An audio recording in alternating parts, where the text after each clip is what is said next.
Hey everybody, Mike Miller with the Herald Times. Columnist Jeremy Price previewing Tuesday's Indiana-Michigan tip-off, 9 o'clock at the Chrysler Center in Ann Arbor.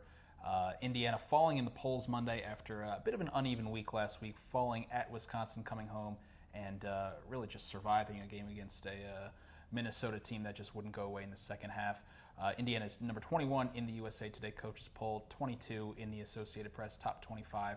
Headed into a very important week here. Two road games starting in Ann Arbor, then Penn State on Saturday. From here, it gets a lot trickier with games against Iowa and Michigan State on tap over the next week, 2 weeks.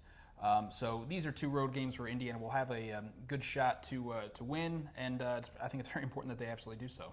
Yeah, it is. And Michigan sitting there with just 2 losses in the conference, kind of maybe the sleeper team in the Big Ten so far this season. Big game for Indiana. They're the highest rated team in the conference they've played to this point in the season. Will be a real big test. And then, of course, regardless of what happens at Michigan, just maintaining the focus at Penn State, another road game, will be huge. Yes. We've spoken about this in the past, Jeremy. One area where Indiana might seem to have an advantage is in that front court. Michigan's actually been out-rebounded over the last 2 games, and one of those games is actually against Rutgers. So when you look at the duo of Thomas Bryant and actually Max Bielfeldt, too, Indiana might look down low a little bit more often. Yes, definitely. I mean, this is a game where Indiana's got a clear front court advantage. And if nothing else, I mean, look at the SMU game as sort of a template for Indiana in this one. SMU really just hammered Michigan in the paint and at the rim in that game. Maybe a lot of similarities. Michigan coach John Beilein compared SMU point guard Nick Moore to IU's Yogi Ferrell today. So sort of an interesting comparison there. And if Yogi's as effective in breaking down the defense as Nick Moore was and then getting it to the big guys, Bryant, Bielfeldt, even Juwan Morgan and OG Anunoby, then Michigan's going to have a hard time defending Indiana in this game. Bit of a wild card on deck, too, with Caris LeVert. He's very close to returning from, I believe, a lower left leg injury. Doesn't sound like he'll be back tomorrow. Seems sort of unlikely, but sort of the standard response was day-to-day at this point.